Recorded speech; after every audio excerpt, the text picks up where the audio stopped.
Hi, hello, and welcome.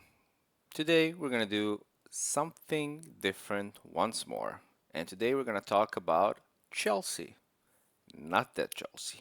We're going to talk about Chelsea Wolfe, American singer, songwriter, and one of the more recognizable faces of gothic rock, dark wave, um, even metal scene. She's been writing songs since she was a kid and even released an album back in 2006, Mistaken Parting, which was never officially released, and Chelsea herself doesn't include that one as her first official debut record, so we're not gonna count that record as well. She released 7 studio albums, couple of compilations, and also we have an album she did with Converge, which will not include on this video, but I highly recommend that record. I think it's really good. But what I'm gonna count is Unknown Rooms. That's a collection of acoustic songs, um, and we're gonna talk about it when the time comes. But yes, I'm gonna count that compilation. She's not doing just gothic rock. There are a bunch of other influence sprinkled throughout her discography, including black metal, doom metal, lo-fi, electronic, noise, dark ambient, and it's pretty experimental overall. And every album she does brings something different to the table. I've been following her work since around 2013 when she released Pain is Beauty, and I was really surprised how good it was. It clicked with me immediately. So ever since then, I've been following her career, and yeah, she just released a new album just like last month. I think this is a perfect time for me to tackle and talk about her discography. So let's get this started. At number 8, I have, and my least favorite album of hers is The Grime and the Glow, her official first studio album from 2010. It may be my least favorite, but I still think it's pretty good. So, what kind of album this is? Well, one look at the cover artwork and you'll get your answer. The album is bleak, it is desolate, it is empty, it's experimental brooding, and that lo-fi, low fidelity sound really gets under your skin. And on some places, on some of the songs here, I think that lo-fi sound is a bit too much, especially on songs like Deep Talks and The Wise. They're barely listenable songs. But that kind of approach works on most of the other songs on this project. That lo-fi trebly sound of this record perfectly encapsulates the album title, in my opinion. Bunch of creepy acoustic numbers as well and piano-driven songs, kind of reminiscing of PJ Harvey's White Chalk on songs like Benjamin, for example. I really like the overall atmosphere on the album. I mean, it's doom and gloom, yes, but there are actual variety here. There are more bouncier and rockier tracks like Norris and Bounce House Demons. Then we have more acoustic numbers and maybe the best song on the record, Half Sleeper, and Cousins of the Antichrist. And the more goth rock song like the opening track, Advice and Vices, which sounds a bit different than the rest of the record. I mean, even the production on that song in particular is different. It's more polished in a way, since the rest of the record is kind of a the muddier sound to it. Um, Two of the songs here, already mentioned, Bounce House Demons and Moses, are later reworked for her second studio album, and you can definitely tell how big of a change it is in just a year when Apocalypsis was released. And we're gonna talk about that album a little bit later. All in all, I think this is a really solid debut record. It is dark, it is haunting, and really beautiful at the same time. It's a kind of an album you listen to at night for it to be even more effective. So I'll have to go with 3.5 stars on this one. At number 7, I have her 2019 release, Birth of Violence, and that's another acoustic album by Chelsea. And when I say another, I already mentioned that she released an compilation called Unknown Rooms, a collection of acoustic songs in 2012. And this, in a way, feels similar to that album, but I find it a bit less interesting than Unknown Rooms. This album is again stripped down, mostly folky tracks without any deeper instrumentation besides some strings, and that's my biggest problem with it. I've been kind of underwhelmed by the songwriting here as well. Uh, if you compare what came before this record and after this record, it is, you know, not that interesting, not that memorable. Nothing stands out that much. But once again, I really dig the atmosphere on this project, like on all Chelsea's song albums.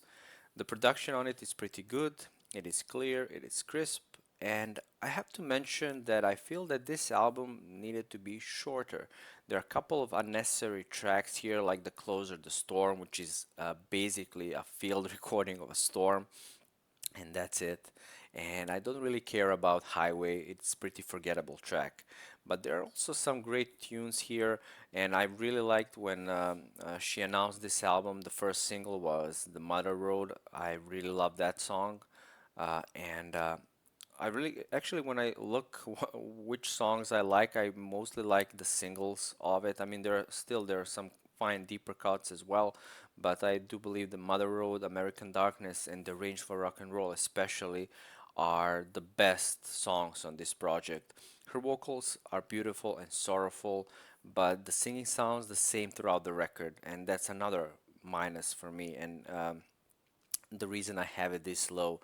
But even this low, I I have to give it 3.5 stars. I mean, it is a really enjoyable experience in a way, but it kind of gets, all samey throughout. So that's my biggest problem in general with this record. And but still, it is nothing wrong with it. It is just my personal preference. So 3.5 stars. At number six, I have already mentioned album compilation Unknown Rooms, a collection of acoustic songs from 2012. And this album is a collection of songs that were, as Chelsea said, once orphaned and now given a home. Bunch of songs that were never officially released, then they were floating around the internet, so she decided to compile them and release them as part of this record. And some of these songs were quite old. And like the title suggests, they're all acoustic folk songs, and it's a rather short album, about 25 minutes long. And this was, interestingly enough, the first Chelsea's album to chart in the US. The album again is really dark and it's really haunting, but also really beautiful at the same time, underneath that doom and gloom that she's really known for. The reverb on her voice is really effective here. Adds a lots to the overall vibe of the record. The album opens up with one of her more signature songs and one of the more well-known songs, a beautiful piece called Flatlands with a dark Americana feel to it. First half of this record, I believe, is really strong, like a song The Way We Used to, Spinning Centers, Appalachia, all great tracks. Boyfriend is a bit of heavier track on this record, a bit doomier song, and it's actually a cover by uh, Carlos Rene Ayala and was co-composed by Ben Chisholm, who has been with Chelsea since the beginning. So I find that song really interesting and one of the better songs on this project. Second half of this record is where it starts to lose me a bit. They're not as memorable tracks here. They kind of feel unfinished, and that is kind of a theme here on this record. Uh, there are a bunch of songs here that end abruptly. Um, for example, The Way We Used to and Appalachia, they both end abruptly, and that kind of bugged me a bit. It feels that some of these songs are not fully fleshed out, but even though I find them really interesting. The highlight of this record, besides the atmosphere, which is something Chelsea really knows how to do, are her vocals. She sounds amazing throughout this record. Flatlands alone makes this album at least 3.5 stars. I really love that song and the way she sings it. It is really jaw-dropping song in my book. And fun fact, Mark Lanigan covered that song on his covers album Imitations from 2013. So, yeah, I do believe that song is really good, and I'm not sure if she plays it live that often, but if I saw her live, I would definitely like to hear that song played. So, yeah, this album, even though there are some it feels like it's unfinished in a way. It's not fully fleshed out. I do like the ideas and the overall vibe of the record in general, and I think it's definitely better than Birth of Violence, which is kind of a similar album. So this one is much more interesting in my opinion. So this one I have it at high 3.5 stars, so better than Birth of Violence. At number five, I have an album that I know many people have really high, and especially metalheads. And that album is His Spun from 2017. And on paper, I should really love this album, and it should be much higher on my list because I'm a big fan of metal music and in general. And while I think this album is really good, it has its flaws. And this by no means is a full-blown metal album. It is an album whose sound was influenced heavily by doom metal and sludge metal, and that was something that we got on her previous effort as well, a little bit, and that's The Abyss. But this time around, those influences were way more prominent and apparent. But besides metal, as always, there are other influences here as well. For example, I couldn't help but notice some swans on some of the songs here, especially on Two Spirit. That song feels like something Jarbo would, come up with, and that Swan's influence is not something new for Chelsea. We got those hints on some of the other records as well, but this song especially has that Jarbo feel to it, so I really like that song as well. It's one of the highlights for me from the record. And like I said in the beginning, this album is not without its flaws, and those flaws become apparent from the start. I mean, on the opening track, Spun. I didn't find that song interesting that much or engaging. It is way too repetitive and becomes monotonous really fast. Also, there is some kind of guitar soloing happening in the background throughout most of this the track runtime, which is kind of off-putting and a little bit annoying. And I think that the second song on this record and the first single, 16 Psyche, would make far more better opener than Spun. Also, there are songs that I feel could be a bit longer and more fleshed out, like the 2.5 minute song Offering, a really atmospheric and in a way tender track, which feels kind of short, and I think Chelsea could have, made something more of it. I really do enjoy this 2.5 minute thing, but it could be a more proper song and more fleshed out in a way. But apart from all that, this album has plenty of highlights as well. Besides already mentioned 16 Psyche and Two Spirit, which I love, I really like The Culling, a heavy track done right. It is much more thoughtfully written than the opener Spun. The soft, loud dynamic that's happening on this album is in particular is especially well done on Twin Fawn, another highlight from the record. Even though the album doesn't start on a high note, it does end on a on high note. The closing track, Scrape, is visceral, it is heavy, and Chelsea sounds here like she's losing her mind on this track. The way she sings is really, you know, captivating and makes this song especially, kind of stand out. And I think it's a perfect way to close this record. Overall, this album is another strong effort by Chelsea, and maybe not as good as cohesive as some of the other records, but it is a really strong four stars for me. Great stuff.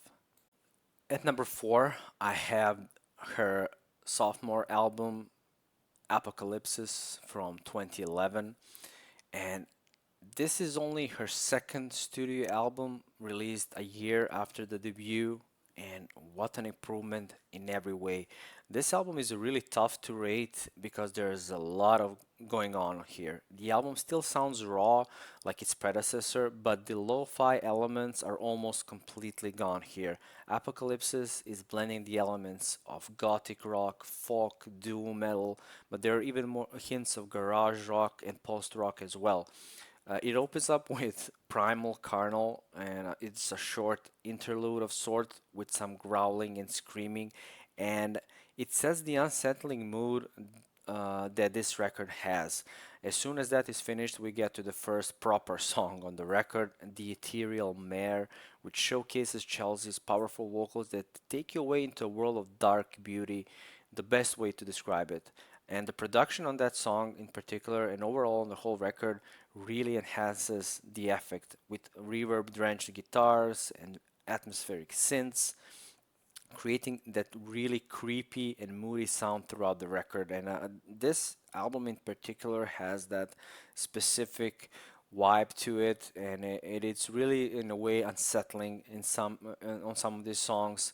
We have two songs here that are reworked versions from The Grime and the Glow, and that sound even better here. Demons, it is a rockier tune here, and Moses, a really bleak and haunting piece. Friedrichstein is another rockier, groovier track on this album, and to be honest, it's quite catchy. One of the more catchier tunes she put up on this early period. There are a couple of tracks here that are really atmospheric and eerie, like I said, like Movie Screen, which may be the most innovative song of the album. The way how written this song is and how it sounds. The atmosphere on this song is incredible. And also, my personal favorite has to be Pale on Pale with its crushing riff. Definitely some doom metal influences here. Chelsea's vocals are breaching out through that loud, dense instrumentation happening on this song. This album closes in similar fashion as how it opens with an instrumental piece. I mean, it doesn't open with an instrumental piece, it opens with basically screaming, but it ends with a instrumental piece, an ambient noise that sounds like something out of a horror movie. I don't know. I think this album could be higher on my list in the future because I think it has almost everything I love about Chelsea, and it may be one of the most atmospheric albums she ever released. And I do believe this album is excellent, and I have it at high, strong 4.5 stars. At number three, I have her latest studio album from 2024, released only a month ago. She Reaches Out to She Reaches Out to She. And as that cycling nature of this record, the title of this album suggests, it is a more personal record to Chelsea. She's been struggling with addiction for some time, alcohol addiction, I believe, and the title kind of suggests that cycling nature, relapse, recovery, and she managed to go through it.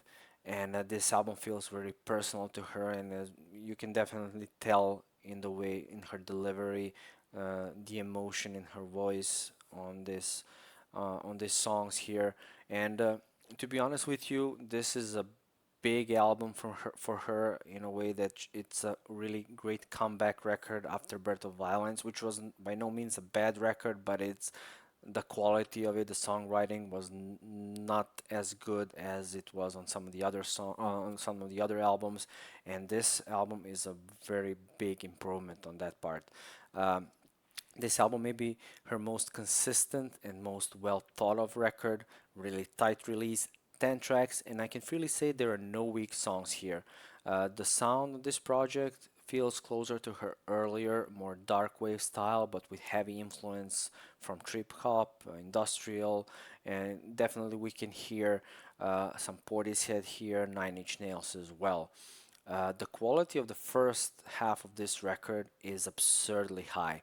First six songs are all great, and this may be the strongest run of songs on any Chelsea's album. Just look, when I look at the track list, we have Whispers in the Echo Chamber, House of Self Undoing, Everything Turns Blue, that were all singles, and all of them fantastic, captivating, interesting song, especially House of Self Undoing. Uh, things slow down a bit on songs like Ice, like Nightshade and Salt, maybe my two least favorite songs on this record. Both of these feel a bit repetitive throughout their runtime. I feel they should be at least a minute shorter, but I find that even those two pretty solid, especially the chorus on Salt. I find the delivery on that song pretty memorable. Things get back on track on the last three songs, Unseen World, Place in the Sun, and Dusk.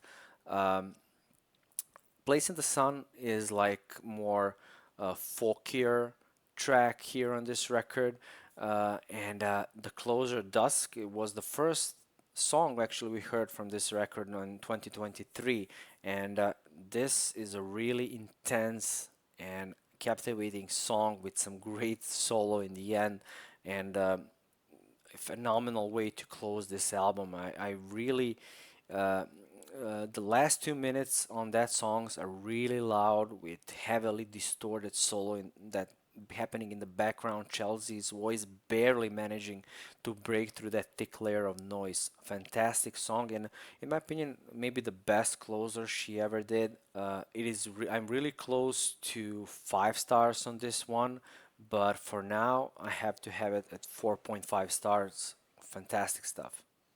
At number two, I have an album that was my introduction to Chelsea back in 2013, and that is Pain is Beauty.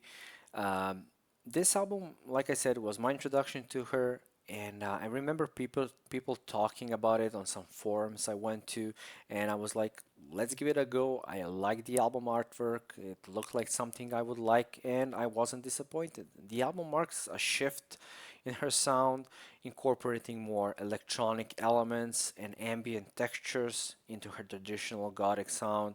The album opens up with Feral Love, a track that immediately sets the tone with its haunting melody and Chelsea's ethereal vocals. This track and many others on this record are kind of a slow burners. Feral Love builds and gets more and more intense towards the end of the song and kind of explodes. And like I said, the album incorporates different styles, and that's apparent on songs like The Warden, which is basically a gothic synth pop tune. I really like the production on that one, especially the way how vocals are mixed. It's really hypnotic song, and it's funny, but the chorus on it could be a really nice fit for a James Bond theme song. We Hit a Wall is yet another song on this project that has a climactic ending when the strings appear all of a sudden.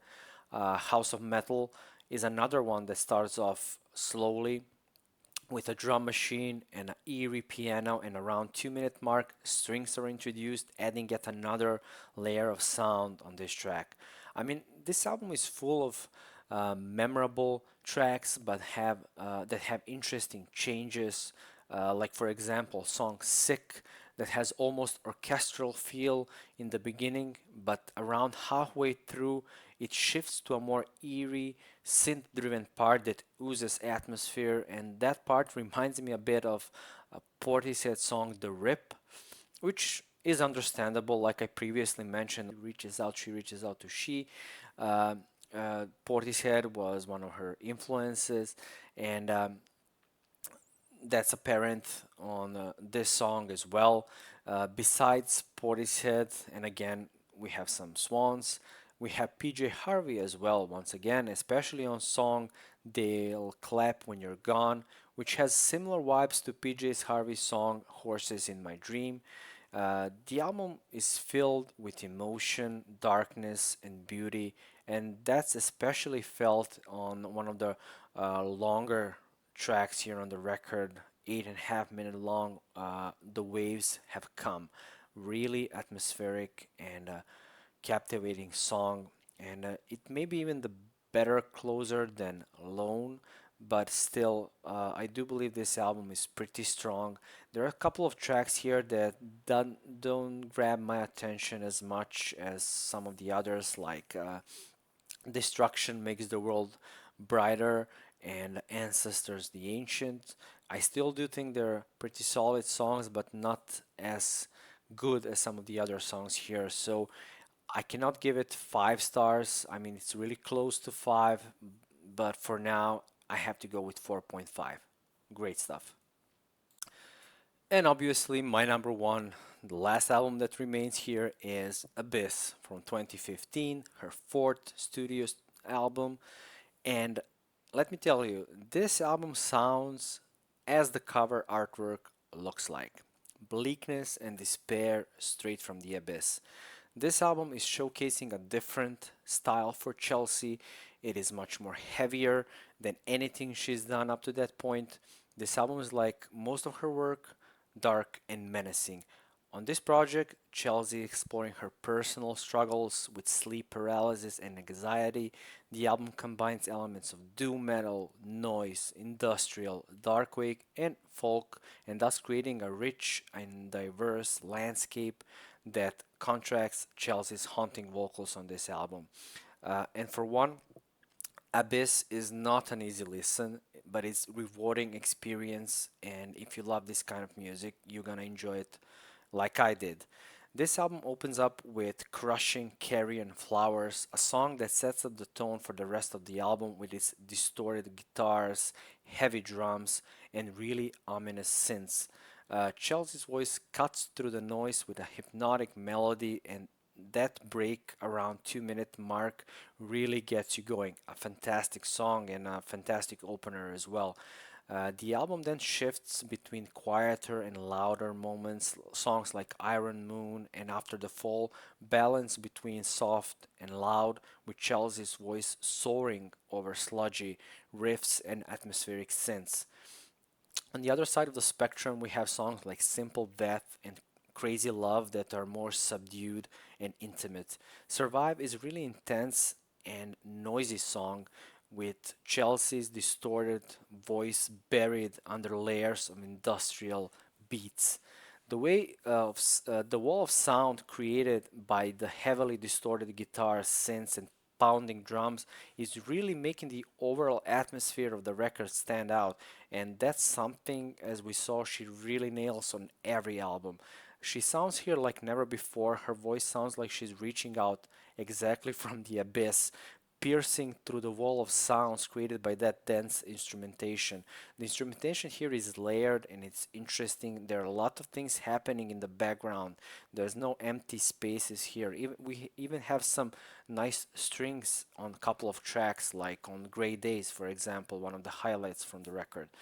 The album closes up with the title track, maybe my favorite song from this record. It is creepy, it is eerie, and it's really unsettling, like it's written for a horror movie. And I think that this song sums up the album's theme of pain, isolation, and vulnerability, but hope as well, as she sings about falling into abyss and finding a way out. The songs end with a dissonant violin and piano outro that leaves me with a sense of unease, and I love that. Fantastic album, and this is my only so far 5 star record from Chelsea. I really do enjoy it. I really like the production on it, the overall sound of it. I think she nailed it. And there are also a couple of tracks that were not released on the record. They were released as a part of the deluxe edition, like Hypnos and Flame, which I think are really good songs and maybe would fit on the album as well. But I'm fine with she cutting those two out. I mean, it's 55 minutes long record, so it's more than enough for you to be, kept engaged throughout. So great stuff, and I really do like Chelsea, and I'm really looking forward what she's gonna do next, because you don't know with her. Every time she releases a new album, something different is gonna happen. Some different sound she's gonna incorporate, and that's the thing I really do love about her. the way she uses her influences and kind of make those influence their own her own thing. So yeah, I highly recommend Chelsea for to anyone who kind of like this kind of music that is kind of doomy and gloomy and but her voice is really something that stands out and many people can appreciate her voice especially. So what can I say? Thank you again. Thank you for watching. And if you haven't already, please do subscribe, like, and share, and all that YouTube jazz. And we're gonna see you in the next one. And the next episode will be a bit different and special as well because we're gonna have some guests around. So stay tuned for that. Thanks again, and bye.